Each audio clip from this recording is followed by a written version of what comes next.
porque puedo, quiero y se me da la gana.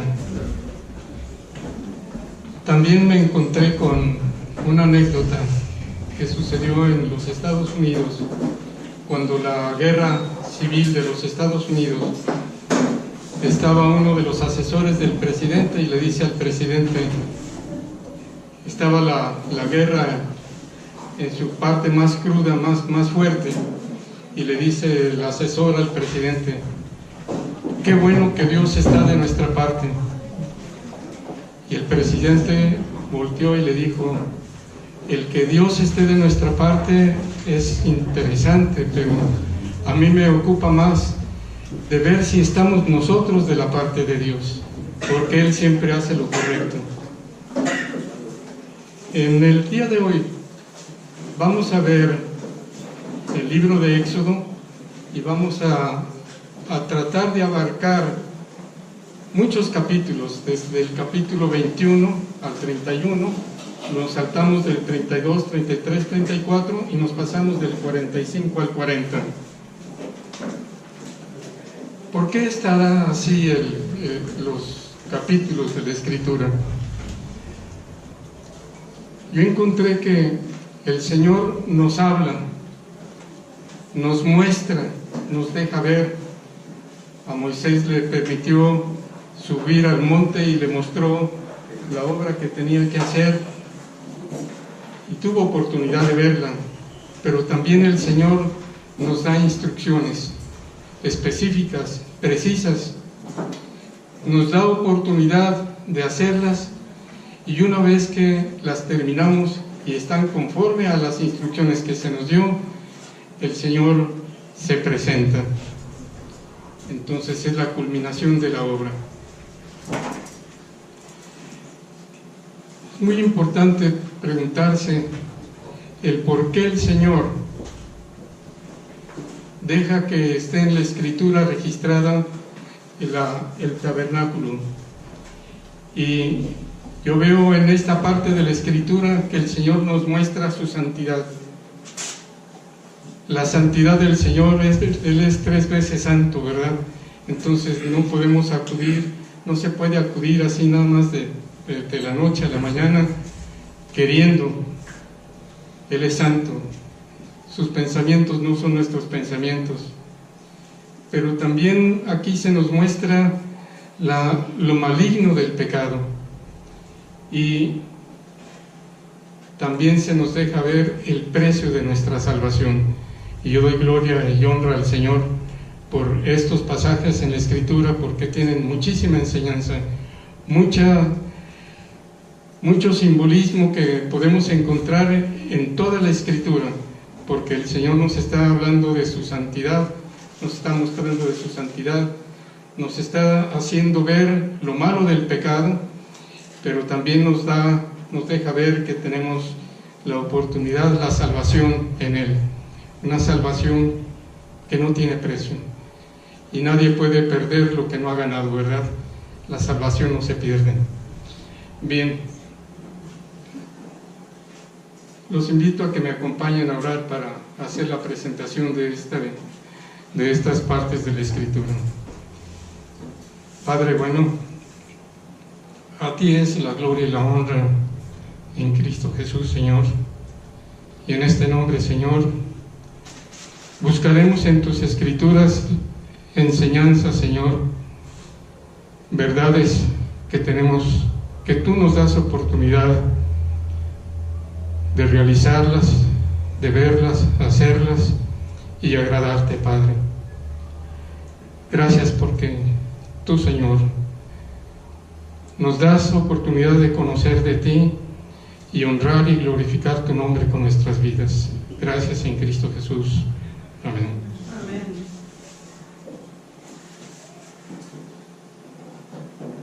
Aquí tenemos nosotros los capítulos que se van a ver: Éxodo 25, 26, 27, 28, 29, 30 y 31. Y luego 35, 36, 37, 38, 39 y 40. ¿Por qué estos capítulos y estos versículos? Porque hablan del tabernáculo. cómo el Señor mostró el tabernáculo a Moisés, cómo el Señor instruyó a Moisés para que se hiciera el tabernáculo, cómo el Señor dio tiempo de que trabajaran en el tabernáculo y por fin cómo el Señor dejó ver su gloria ocupando el tabernáculo.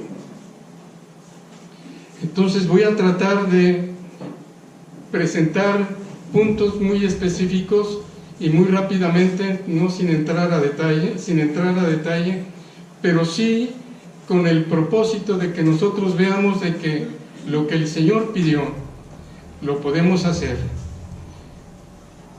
Lo que el Señor pidió, lo podemos hacer con la perfección que Él lo pidió, y nos da oportunidad de que queramos hacerlo. Entonces no se trata de que quiero, puedo y no se me da la gana, sino que se nos dé la gana, tengamos el gozo de hacer las cosas como el Señor las pide. Bien, encontramos en el capítulo 25, del 10 al 12, el arca del testimonio. Ahí tenemos una imagen del arca del testimonio. Anduve buscando imágenes del arca del testimonio y encontré muchas. Esta fue la que más me gustó. Pero hay diferentes formas, diferentes perspectivas según el hombre. Pero estoy seguro que como le dijo el Señor a Moisés que fuera, así se hizo, al pie de la letra, ni más ni menos. En esta arca del testimonio nosotros podemos encontrar las medidas. El número que está arriba, 25, son los codos, 2.5, y abajo están los en metros. Aquí tenemos 1 metro con 125 centímetros de largo, de alto 67.5 centímetros y de ancho 67.5 centímetros. ¿De qué material era el arca? De madera, de acacia, cubierta de oro por dentro y por fuera. ¿Cómo cubrir la madera con oro por dentro y por fuera? Porque no es puesto el oro en láminas y tallado, que nosotros conocemos muchas obras en donde se ha repujado, se ha puesto el oro en capitas muy delgadas, porque el oro se puede poner muy delgadas. Dice que no estaba pintado de oro, estaba cubierta de oro. Entonces me imagino que la cubierta tendría cuando menos 1 milímetro, 2 milímetros de espesor. No era una película nada más sobre la madera. Entonces, ¿cómo poner ese oro sobre la madera? Pues solamente con la sabiduría que el Señor da, ¿verdad? Los querubines labrados a martillo, querubines labrados al martillo. Y con los querubines está el propiciatorio. En el propiciatorio, aquí ponemos el propiciatorio, es una placa de oro, y en cada extremo están los querubines, y todo de una sola pieza. No está hecha el propiciatorio en una forma y luego agregado los querubines, sino que todo de una sola pieza. Precioso. Dice en Éxodo 25:22, y de allí me declararé a ti y hablaré contigo de sobre el propiciatorio, de entre los querubines que están sobre el arca del testimonio, todo lo que yo te mandare para los hijos de Israel. Precioso. Enseguida nosotros encontramos que el Señor le da instrucciones a Moisés de cómo sea la mesa para el pan de la proposición. Está en Éxodo 25 del 23 al 30. Ahí tenemos el pan de la proposición. Las dimensiones del pan de la proposición son 2 codos, 90 centímetros, y 67.5 centímetros de alto y 67.5 de ancho. Ahí me comí lo ancho. Está lo largo, lo ancho y lo alto. Enseguida nosotros vemos que también era de madera de acacia, cubierta de oro, madera más cornisa de oro. Y en Éxodo 25 al 30 dice, y pondrá sobre la mesa el pan de la proposición delante de mí continuamente. El Señor dice el qué, el cómo, el por qué y el para qué de cada cosa. En esta ocasión no vamos a hablar el para qué y el por qué de cada cosa, simplemente les voy a presentar la obra que el Señor pidió, las instrucciones que el Señor dio para la obra y cómo se presentaba cada uno de estos objetos. Luego viene el candelero de oro. Aquí está el candelero de oro. La descripción del candelero viene en Éxodo 25 del 31 al 40. Un pie y una caña. Un pie, la base, y una caña con 4 copas en forma de flor de almendro, 4 copas en forma de sus manzanas y sus flores, 3 brazos a un lado, 3 brazos al lado opuesto. En cada brazo 3 copas en forma de flor de almendro, una manzana y una flor, una lamparilla en la columna central y una lamparilla en cada brazo. Material, todo de oro puro, todo de oro puro. Y no sé si ustedes se han fijado que el candelero, para el candelero utilizaron un talento. En cuanto a las medidas de peso, nosotros encontramos mucha variedad. Yo me fui por el peso del talento babilonio, porque hay desde 38 kilos hasta 60 kilos, y el peso del talento babilonio era de 57 kilos. Peso total, 57 kilos, el puro candelero.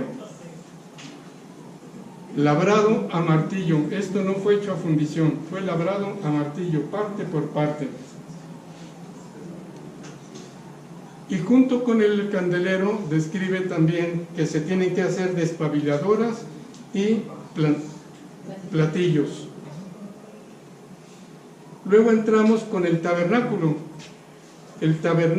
o la tienda. Y aquí tenemos nosotros lo siguiente. Están las dimensiones: 6 metros de ancho por 25 metros de largo. Y encontramos que en el lado sur, este lado que está en esta parte, en el lado sur había 20 tablas, en el lado norte 20 tablas, en el lado oeste 6 tablas, más 2 ángulos, en total 48 tablas.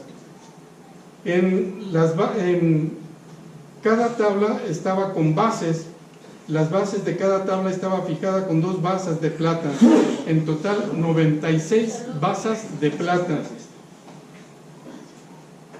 Luego vienen los travesaños, para unir las tablas, eran de madera de acacia, de madera de acacia. Y nosotros tenemos que las tablas eran de 4 metros con 50 centímetros de largo. O sea, de aquí a acá, la altura de las tablas es 4 metros y medio, con 67.5 centímetros de ancho, todas revestidas de oro. Y nosotros tenemos que los travesaños, o sea, estas tablas estaban unidas por travesaños, 4 por fuera, 2 de cada lado, 2 aquí, 2 acá, y 1 por el centro de las tablas. Entonces el espesor de la tabla no ha de haber sido menor de 2,5 pulgadas, o sea, más o menos de este ancho, de este grueso cada tabla.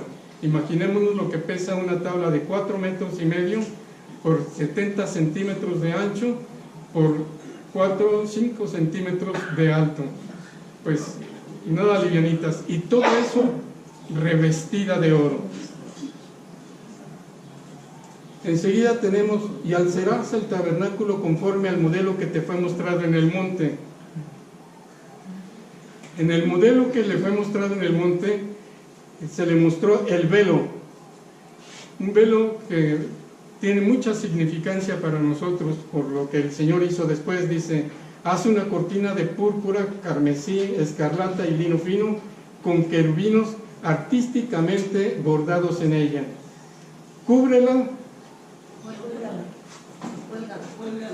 cuélgala con ganchos de oro en 4 postes de madera de acacia recubiertos de oro, los cuales levantará sobre 4 bases de plata. Cuelga aquí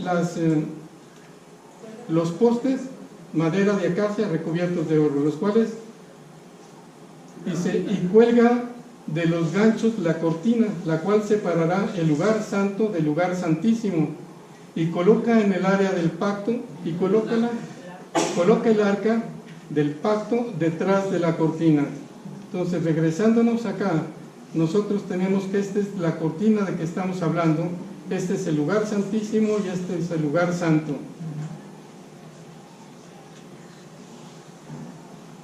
Dice, pon el propiciatorio sobre el arca del pacto dentro del lugar santísimo y coloca la mesa fuera de la cortina en el lado norte del santuario. El candelabro lo pondrás frente a la mesa en el lado sur. Regresándonos este es el lado este es el lado norte, este es el lado sur. El arca de la alianza venía en el lugar santísimo y no había ningún otro objeto en ese lugar, sino que en el lugar santo vendría el altar, la mesa de los panes de proposición y el candelabro. Lo vamos a ver un poco más adelante. Luego viene la puerta del lugar santo. Aquí tenemos la puerta del lugar santo. Dice cortina de azul, cortina de púrpura, cortina de escarlata y cortina de lino torcido, obra de recamador. 5 columnas de madera de acacia cubiertas de oro, capiteles de oro y basas de bronce.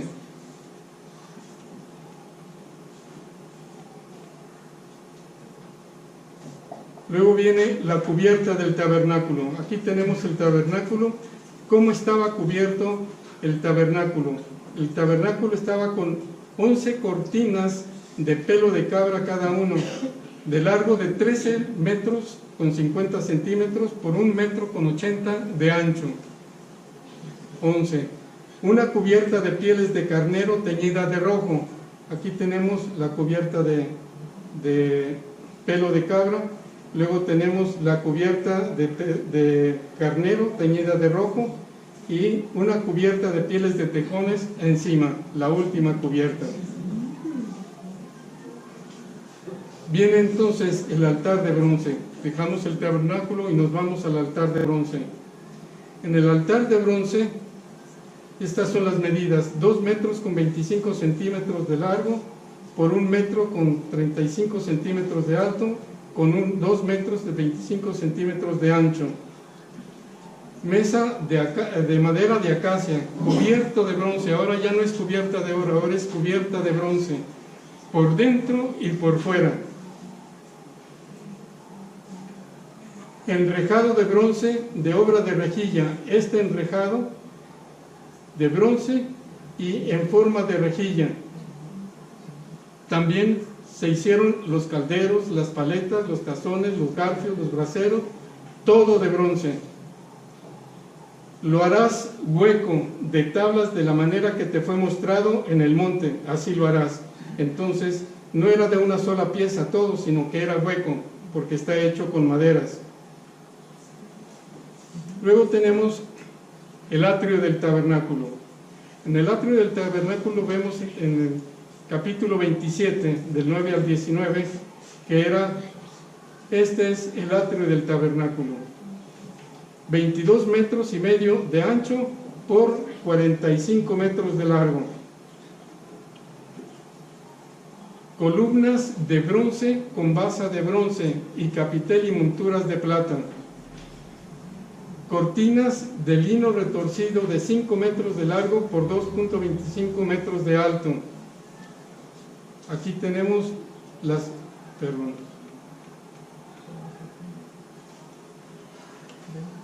aquí tenemos las cortinas y aquí tenemos las columnas.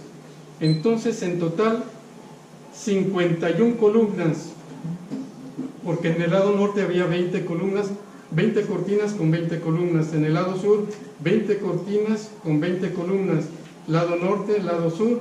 En el lado oriente, 10 cortinas con 11 columnas. Y en el lado en el lado poniente, oeste, 10 cortinas con 11 columnas. En total, 51 columnas, 50 cortinas en total. Pero viene la puerta del atrio. Esta es la puerta del atrio, que en esta figura vendría siendo esta la puerta del atrio. Acá, la puerta del atrio. Continuamos. En el lado este, 2 cortinas de 3 metros con 40 centímetros con 3 columnas, más 2 cortinas de 3 metros con 40 centímetros. Estas vienen siendo las cortinas. Está en el lado este, las dos cortinas, y una cortina de 9 metros, esta cortina de 9 metros, de azul, púrpura, carmesí, lino retorcido, obra de recamador.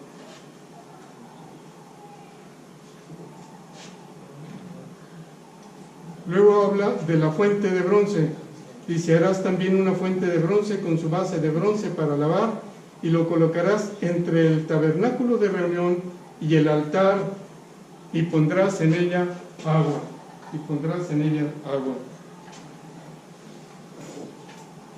Luego habla del aceite para las lámparas.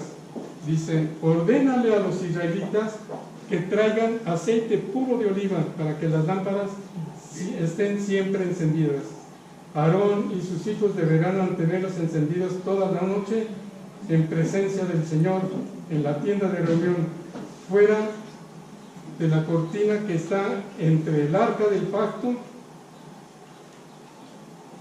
Esta ley deberá cumplirse entre los israelitas siempre y por todas las generaciones. Luego tenemos las vestiduras de los sacerdotes. Es bastante detallado, bastante preciso cómo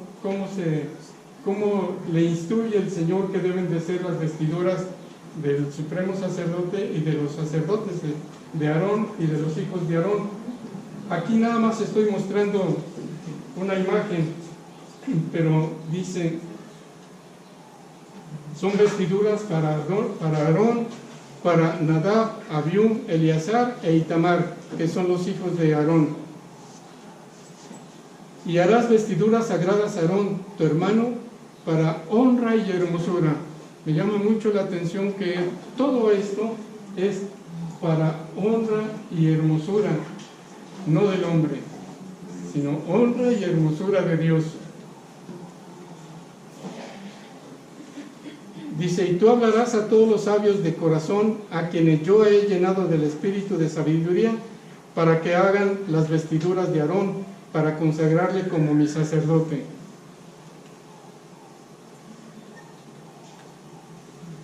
Luego viene el altar de incienso. Aquí tenemos el altar de incienso, tenemos las medidas, tenemos que es de madera de acacia, recubierta de oro, y dice: y lo pondrás delante del velo que está junto al arca del testimonio, delante del propiciatorio que está sobre el testimonio, donde me encontraré contigo. Sobre sus cuernos hará Aarón expiación una vez al año con la sangre del sacrificio por el pecado, para expiación. Una vez en el año hará expiación sobre él, vuestras generaciones, y será muy santo a Jehová. Dice también: no ofrecerás sobre él incienso extraño, ni holocausto, ni ofrenda, ni tampoco derramarás libación. Exclusivamente lo que el Señor pedía, y no más, no menos. Y aquí tenemos por fin el tabernáculo completo. ¿Cómo quedaba? Está el arca de la alianza, está el tabernáculo, la tienda, en la parte central de todo lo que es el atrio. Y dentro del tabernáculo está el arca de la alianza, luego está el altar de incienso, luego está la mesa de los panes de proposición, y luego está el candelero. Aquí tenemos la puerta de la que hablamos. Afuera del tabernáculo se encuentra la fuente de agua, y luego encontramos el altar de bronce, y en esta parte sería la entrada. Por eso vemos que tiene diferentes columnas. La orientación es: este es el lado norte, este es el lado sur, el oriente y el poniente. Bien, todo esto se deja ver en el monte. Todo esto se da instrucciones precisas, las que acabamos de ver conforme los capítulos en la Escritura. Y también todo esto lo revisa Moisés en los siguientes capítulos, del 35 al 40. Moisés está viendo que se haga tal como el Señor pidió, no más, no menos, con toda la calidad de materiales, con toda la calidad en cuanto a dimensiones y en cuanto a tiempo también. Yo me puse a pensar cuánto tiempo daría el Señor para que construyeran el tabernáculo y el atrio. Estimo que fue alrededor de 6 meses. En 6 meses tuvo que hacerse todo eso. Bien. Ahora, ¿para qué? ¿Para qué esto? ¿Para qué lo utilizó el Señor? ¿Y para qué lo utiliza? ¿Para qué lo utiliza el Señor con nosotros? El Señor utilizó esto para enseñar al pueblo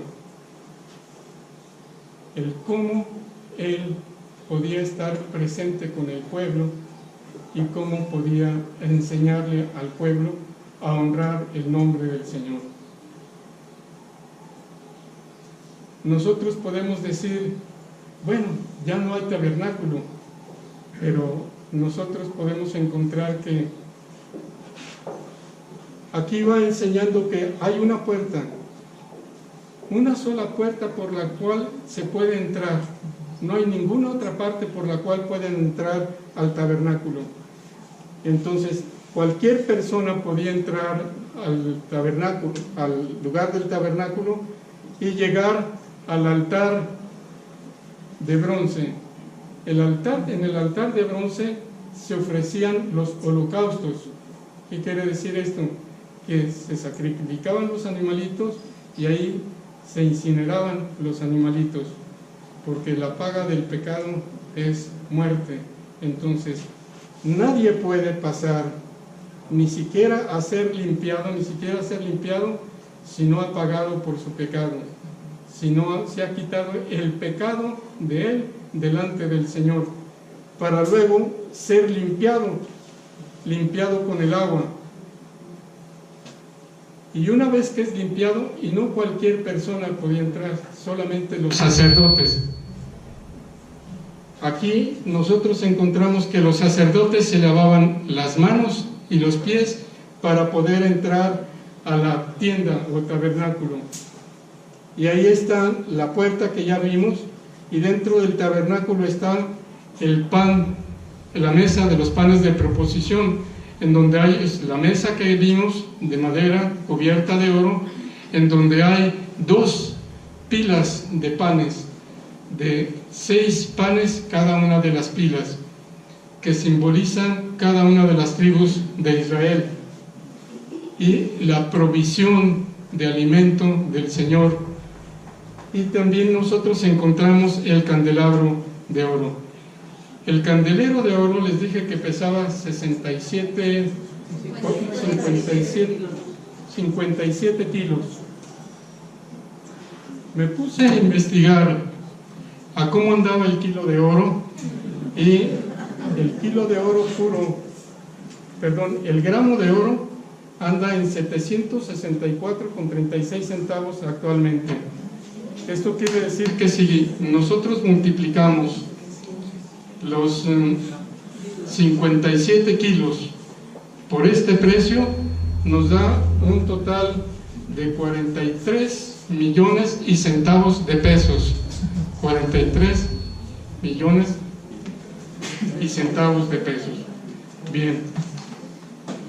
Pero el punto está en lo siguiente: ¿cómo se juntó ese dinero? Ese dinero, ¿cómo se financió esa obra? La financió el pueblo.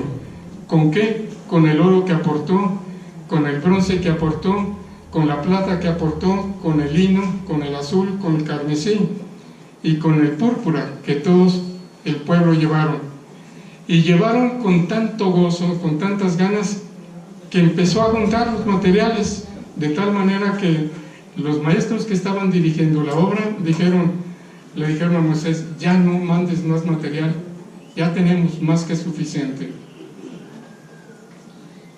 Llama la atención que el pueblo participa con muchas ganas, y yo veo que nosotros también participamos con muchas ganas para reunirnos en el nombre del Señor. Y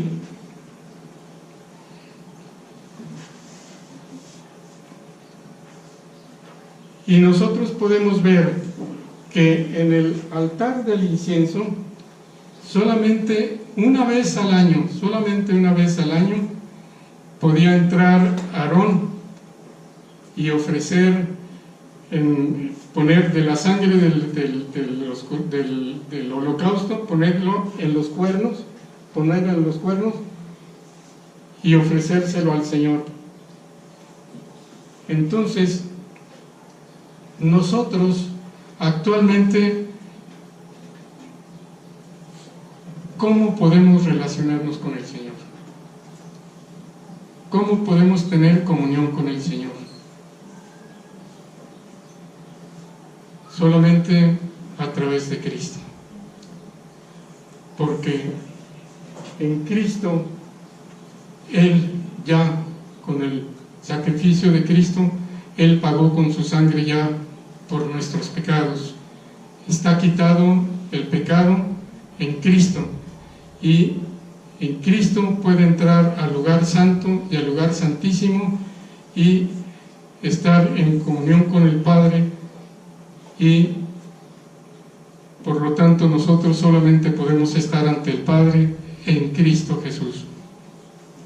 Mis hermanos, esto yo no tengo palabras para decírselos, porque es algo grandioso, pero doy gracias a Dios de que Él ha ido enseñando al hombre a tener esa comunión con el hombre, y Él ha estado siempre dispuesto a escucharnos, a atendernos, pero principalmente a dirigirnos. ¿Qué quiero decir con esto? Que la mayoría de las veces, y no es malo, llevamos nuestras preguntas, nuestras preocupaciones al Señor, y queremos que el Señor resuelva nuestros problemas, pero en sí eso no es malo. El punto está en que el Señor quiere comunicarnos a nosotros, nos deja ver su gloria, nos da instrucciones de cómo comportarnos, de cómo relacionarnos unos con los otros, y de hacerlo y de honrarle y glorificar su nombre con esa relación.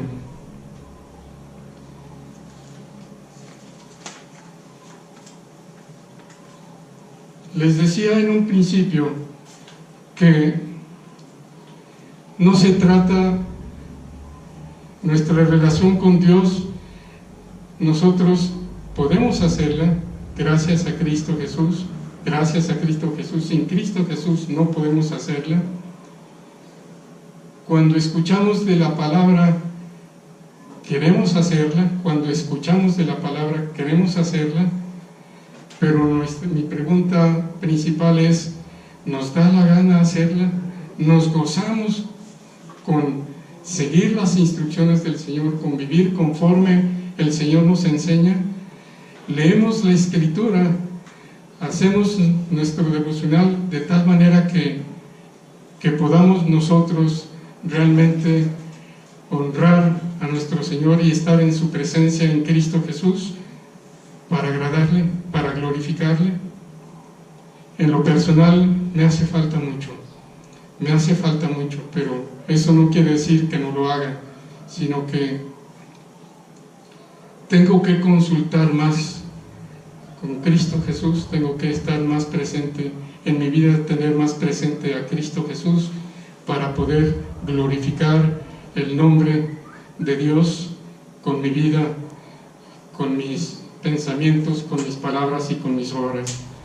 Porque el Señor me dice el qué tengo que hacer, el Señor me dice el cómo hacerlo, el Señor me dice el para qué hacerlo y el Señor me dice el por qué hacerlo.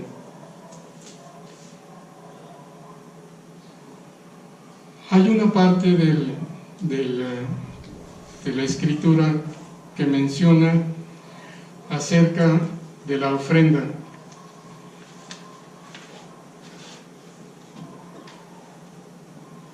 Los metales utilizados en el santuario fueron oro de la ofrenda, 29 talentos más 730 siclos, plata de los empadronados, plata para las basas, 1 talento por basa, y capiteles de la columna.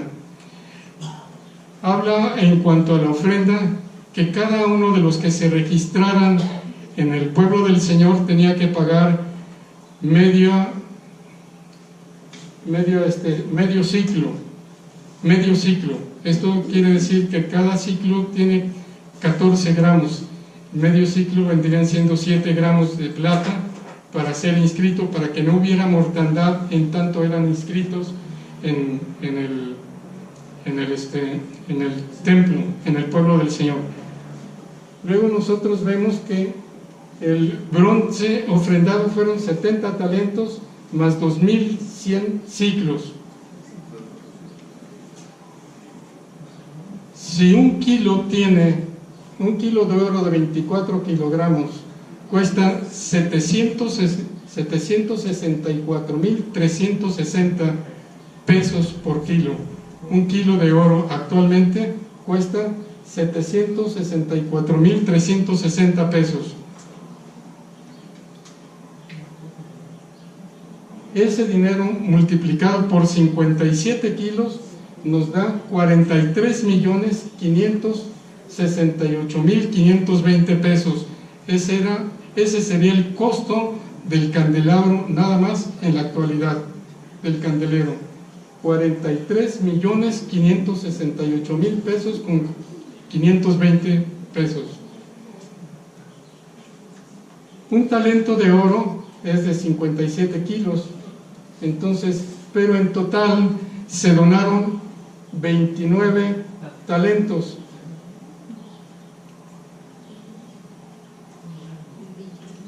Esto nos da 1.263.487.080 pesos. Eso fue el valor del oro que había en el tabernáculo actualmente. 1.263.487.080. Si nosotros dividimos esta cantidad entre 2 millones que se supone que salieron de Egipto, 2 millones de personas, nos da que cada persona contribuyó con 631 pesos con 75 centavos. Esto en promedio, ¿sí me explico? Si los 2 millones contribuyeron para poder formar la cantidad de 1.263.487 con 80 centavos, con 80 pesos, perdón. Entonces, ¿cuál es la aplicación de esta lección para nosotros, para mí? Yo tengo que darme cuenta que el Señor me muestra, que el Señor me da instrucciones, y tengo que estar revisando cómo sigo sus instrucciones para cumplirlas tal como Él pide, no como yo quiera, no como yo entienda, sino tal como Él quiere. ¿Para qué? Para poder honrar y glorificar su nombre. Si no sigo sus instrucciones, yo no estoy glorificando el nombre del Señor. Yo no estoy honrando al Señor con mi vida. Y me lleva a que lo que el Señor me pide lo puedo hacer.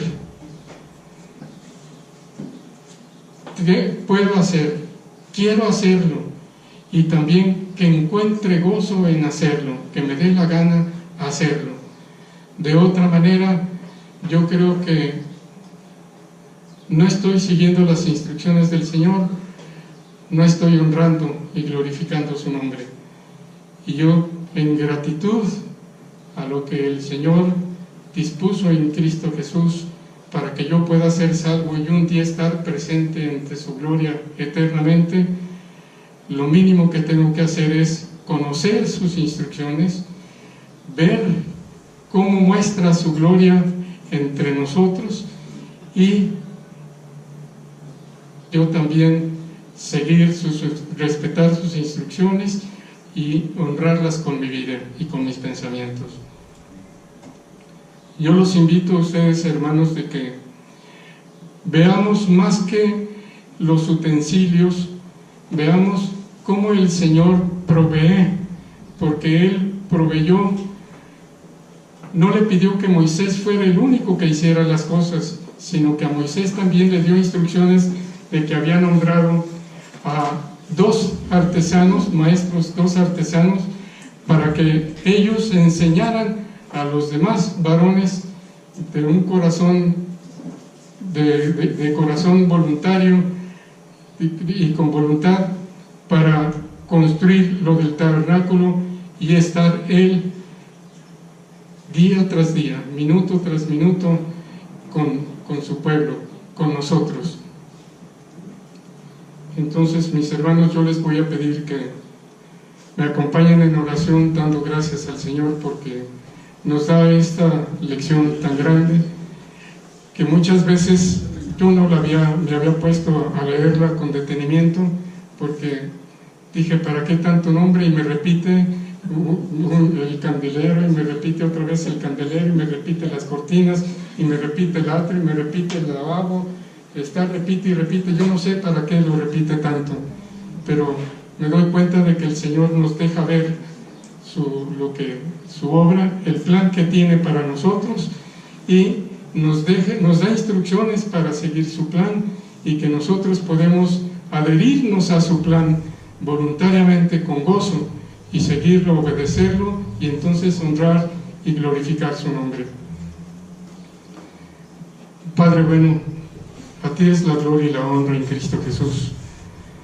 Gracias, Señor, porque tú abres nuestro entendimiento y abres nuestro corazón y nos das oportunidad, Señor, de saber de ti, de conocer de ti y de nosotros también, Señor, para encauzarlo conforme a tu voluntad y entonces darte gloria y honra con nuestras vidas.